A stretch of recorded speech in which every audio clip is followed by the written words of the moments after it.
My name is Beth Riches. I've been an educator for 29 years. 23 of them, the past 23, have been with the Upper Darby School District. I was a high school science teacher, and for the last 10 years I've been curriculum supervisor of science, family and consumer science, and physical education. A few years ago we were looking for a way to get more of our students involved in nature education.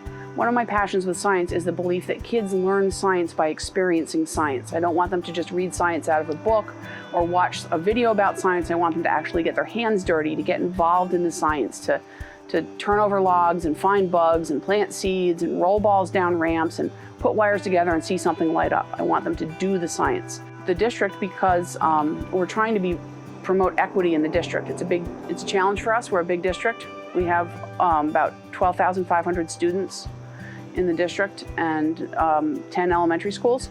And so we're trying to figure out, could we get all the kids? The district said if you're going to do it for one group of kids, you need to do it for all the kids in that group. So that's about 1,000 fourth graders. So we started trying to figure out, could we fit 1,000 fourth graders? What would that cost? Because we also didn't want it to cost the students anything. So we started looking for money and looking for ways to do that. And through some very generous donors who support Riverbend, we were able last school year to provide a field trip experience for every fourth grader in the Upper Darby School District, over 1,000 kids.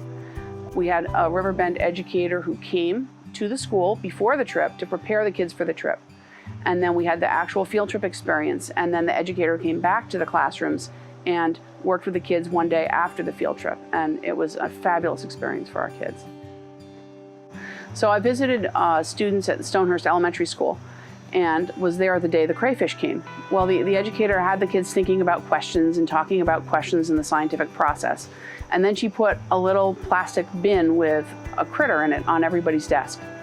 And the students were so excited to see the crayfish, this thing swimming in the water, and it was like it had little antennas and the legs and the whole bit.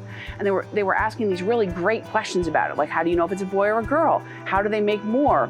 What do they eat? Can they breathe air, or do they have to stay underwater all the time? Lots and lots of great questions. And the richness of the questions was really neat. It was neat to see the kids kind of really leaning in and looking at it and writing stuff down and asking each other for information and coming up with some really good testable questions, good researchable questions. They were very excited and ready for the trip. I also attended the field trip itself with another group of students from Highland Park Elementary School, and it was so amazing to see their excitement as they got out, because for many of these kids it was their first time really observing plants and animals and living organisms in their natural setting. And then we got to the stream and somebody found a crayfish in the stream, and to hear the level of excitement just go through the roof as they were so thrilled to see in a stream under a rock the exact thing they had seen in their classroom the week before was super powerful, and it stuck with them. When I went back to visit those classrooms months later, they would say, "Oh, you went on the trip with us, you're the field trip lady. Can we do that again? Can we go back there? We loved it there."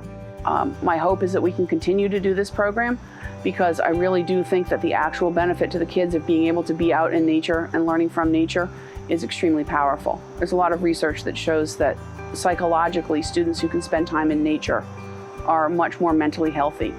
And so I would love to see this program become an annual thing where we can do, every year we can bring groups of kids out to Riverbend to learn in this environment and to learn more about the world around them through this situation.